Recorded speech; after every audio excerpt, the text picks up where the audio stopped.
It's my pleasure, and hello to everyone from Jerusalem. I have to say, it's been quite a year for me since I was brought on to the editorial staff of the Times of Israel to cover health. Um, when I was invited to participate in this call, I was trying to think, how am I going to encapsulate um, everything that I have covered since October 7th. Of course, there are ongoing stories, there are breaking stories, but what I wanted to do was bring out some major themes, some major issues, major challenges, and sort of look at them in a somewhat chronological timeline. So first of all, there's October 7th, which was, of course, the largest one-day mass casualty incident in Israel's history. And everyone knows the number dead, the number taken hostage, but not so many people know that 1,600 people were injured on that day. And most of them ended up actually being taken to Soroka Medical Center in Beersheba, because that is the only level 1 trauma and tertiary care hospital in the South. And by midnight on October 7th, 676 people had been brought for care at the hospital. A huge number required surgery, and 300 required hospitalization. So the question was, how did they handle this? And rather successfully. So what they did was they had early independent mobilization, which means the hospital called immediately as soon as they knew what was happening. They declared a mass casualty event. They called in all staff, and they kicked in whatever systems they had in coordination with other hospitals around the country. They boosted staffing from outside the hospital. They brought more staff that aren't necessarily part of Soroka's system. They reorganized space and reallocated equipment to handle so much trauma at one time. And they sent nearly 200 existing patients in the hospital home, and whoever they couldn't send home, they moved to fortified areas. And within 24 to 48 hours, they sent a lot of the injured onto other hospitals to make way for what they expected to be waves of more wounded people coming in. So that was October 7th. That's an example of how one major hospital in Israel handled the situation. Now, I mentioned moving patients to protected areas. What I learned in my reporting, which was quite actually shocking, is that only 1/3 of the hospital beds in Israel are protected, and less than 1/2 of operating rooms are protected. And as we know, all of Israel's within range of rocket fire. I spoke to Dr. Rachel Rappaport, who's an obstetrician at Soroka, and she told me that on October 7th and the days following, they literally had to squish women in the maternity department and neonates all together in areas that were protected because many areas were not. And she said it was literally like, she had to squeeze herself between beds to reach patients and take care of people. She recalled doing exams on women in labor and rocket sirens going off, and she had to, within seconds, get these women off the monitors, forget the exam for the moment, and move them safely to shelter. So she recalled the having to stay cool in those situations. Israel is known, though, for having the fortified hospitals we have are excellent. Rambam in Haifa has the world's largest fortified hospital. It is in its parking lot, for those who have not heard of this, but on normal days, its underground parking lot is a parking lot, but when necessary, it can be converted within hours to a fully functioning hospital for 2,000 beds, and 8,000 people can be there for 3 days without any outside help if necessary. Newer buildings, newer hospital buildings like Hadassah in Israel have built their operating rooms underground, so that even in peacetime, they're underground, so that there's no need to start scrambling if there's a war. And on Sunday, I have a visit scheduled to Sourasky Medical Center in Tel Aviv, also known as Ichilov, where they are inaugurating 10 new underground operating rooms. They have a total of 41 operating rooms, most of them underground. So we see there's a move in the right direction, and the government is providing money to help this happen. Another stop on my journey, I won't share too much with you because it's rather traumatizing. On October 17th, I visited the National Center of Forensic Medicine, and it's colloquially known as Abu Kabir. And it was really a life-altering, traumatic experience for me. That is where they took the remains that could not be identified elsewhere to be identified. And when it came down to it, they could only rely on DNA. But the problem was that in so many cases, the remains were just charred fragments. And as Dr. Nurit Bublio told me as I was there, she said, human biology simply can't withstand burning. So she was saying that in terms of how hard it is to extract the DNA. And she even brought in, many experts came in. They volunteered from abroad to help. I spoke to an expert from Hebrew University. She's an expert in DNA, ancient DNA and animal forensics, who came in for months to help try to extract the DNA. Something that hit me very hard on that visit was Dr. Chen Kugel, who's the head of the institute. He said, we were relieved to find soot in tracheas, indicating that people died of smoke inhalation and not from being burned alive. So that I will take with me forever. And most of the remains have been positively identified, but there will remain people who will never be identified. Then as we move forward in time, I met a lot of injured soldiers in the hospitals. I'll tell you about a few of them. One was named Itai, who was shot several times in his leg as he and a small group of friends in his unit were fending off terrorists on October 7th with absolutely no backup for hours upon hours upon hours.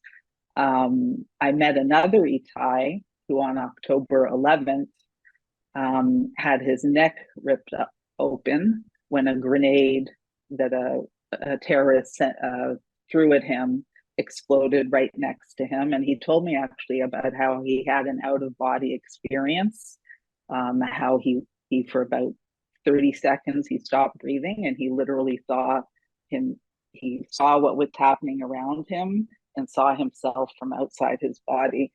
I also spoke to a young man named Yuval, who on October 7th had his leg shattered by an explosive device that a terrorist placed under his armored vehicle. And then I also had the privilege of being there when Idan Amedi, the Fauda star, that I think many people know who he is, when he met with the press after he was blown up in Gaza, and he spoke about how he was absolutely unrecognizable when he came to the hospital. They didn't know it was him. So why do I tell you these stories? Because these young men and anyone else who was injured since October 7th require hospital rehabilitation. They require inpatient and outpatient rehabilitation. And I learned that on October 7th, Israel only had 780 rehabilitation beds for the whole country. That would be for war wounded and anyone else, after illness, after heart attack, whatever, who needs rehabilitation. And already by mid-December, Israel was dealing with 10,500 injured. And as we know, unfortunately, from the news, barely a day goes by without reports of seriously injured soldiers. So hospitals around the country have been scrambling to figure out solutions. They've opened up or expanded rehabilitation facilities. Actually, just yesterday, Re'ut Rehabilitation Center in Tel Aviv announced that it is building a campus with 450 rehabilitation beds. So that has been a huge challenge. Once these soldiers are finished with their hospital rehabilitation, there's lifetime, there's long term and really lifetime rehabilitation. So far, the Ministry of Defense has given the designation of permanently disabled to 5,500 soldiers. That's a huge number. And they expect that by the end of this year, there will be 20,000 recognized permanently disabled soldiers. And once they are recognized, then they're moved over to the Tzahal Disabled Veterans Organization that runs Beit HaLochem centers. These are rehabilitation, sports, and recreation centers, top notch. Like, I visited the one in Tel Aviv, very impressive. There are currently 4 around the country. They're opening one in Ashdod soon. But in order to accommodate this influx of new veterans, disabled veterans, they need, just this year, their fundraising needs to go up by 40%. And I spoke when I was at Beit HaLochem in Tel Aviv. I spoke to a young man named Eli Chayut, who is a tennis player. He's a wheelchair tennis player. Back in 2018, he broke his back in an IDF training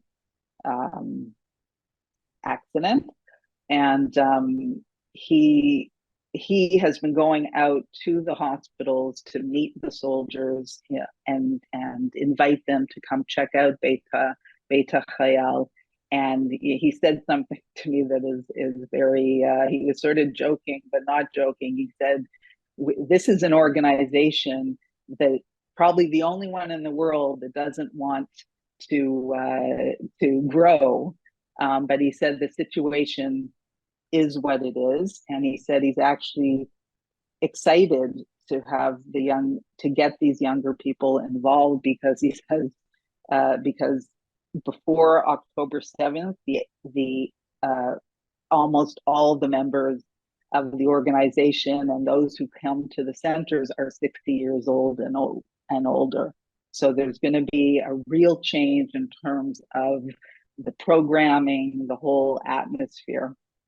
The next subject that has come up a lot in my reporting is the psychological repercussions of all of this. As you probably know, most of us in the first month or so were walking around in complete shock. And really, initially, there were hundreds of thousands of Israelis in a state of acute psychological stress. But the good news is that psychologists and neuroscientists assure us that research shows that only around 10% of those who have acute stress are going to end up with PTSD, with post-traumatic stress disorder. I interviewed Professor Yair Ben-Chaim, who is the head of the new National Center for Traumatic Stress and Resilience at Tel Aviv University. And he said that the conservative estimate is that there will be 30,000 new cases of PTSD in Israel as a result of this war. He said that's conservative because if things drag on longer, if there is a major war that breaks out in the north, who knows? It could be much higher. And the major challenge here is that most Israeli psychologists, as good as Israel's reputation is with PTSD, we actually don't have that many psychologists, relatively speaking, who are and clinical psychologists and clinical social workers who are trained in treating PTSD. So that is the biggest hurdle right now, is getting those people trained and ready to work with people. And I want to leave you not with these challenges and sort of upsetting stories, but rather some upbeat things that I have experienced and learned since October 7th. And these are things that make me proud to be Israeli and proud to be covering health for the Times of Israel right now. The first is the many Israeli med tech and biotech innovations that are saving lives, some really, really amazing things. I've had the opportunity to meet devoted and caring medical, rehabilitation, and military personnel who are caring for the wounded and their families. That is really important. It's not just the wounded; it's also their families. I've met medical staff who have not let their own pain and loss stop them from jumping back in and taking care of absolutely anyone who needs their help. There was an example from it's an October 7th example. A woman named Galit Nachmias is a midwife at Soroka. While her son was killed defending the moshav where the family lives in the south, she was helping Palestinian women have their babies. And after the shiva for her son, she returned to work immediately. She wasn't going to let what happened stop her from doing what she does best, helping people. There are those who are making sure that no one's overlooked. The IDF Widows and Orphans organization started a special program supporting pregnant war widows. It's the first program in Israel's history to do that. There are special programs supporting autistic kids who have special needs at this time. I spoke to someone on a very special 3-person committee of top medical administrators who are volunteering many hours every week to review medical evidence and determine whether a hostage is dead. And it's a horrible thing to have to do, but it does provide some closure for the families. I have written about soldiers' families who have agreed to donate their sons' organs. And finally, I have been really impressed by the 7,000 doctors from around the world, mainly Americans, but from other countries too, who registered to come to Israel at the drop of a hat to fill in for doctors who've been called to IDF duty or to help in any way possible, and some have already come and helped out. So that's what I have to say, and it's been quite a ride since October 7th. So Renee, first of all, thank you for your work that you do and memorializing this part of the war. It's very important. And I have just one question. Do you know if this has been addressed with the IDF, the soldiers? Have they been exposed to any chemicals or asbestos inhalants in the tunnels that should be looked at or evaluated? Yeah, that's a very good question. I don't know specifically, but I do know I have spoken to public health physicians here in Israel who are very concerned about the environment in Gaza, both in terms of disease that can be brought into Israel. We do know of some soldiers who have picked up worrisome diseases, specific infections, fungal and bacterial infections in Gaza, and two of them have died in Israeli hospitals. And there are a lot of pollutants in Gaza. Not, I don't know if specifically in the tunnels. That's something that I will look into.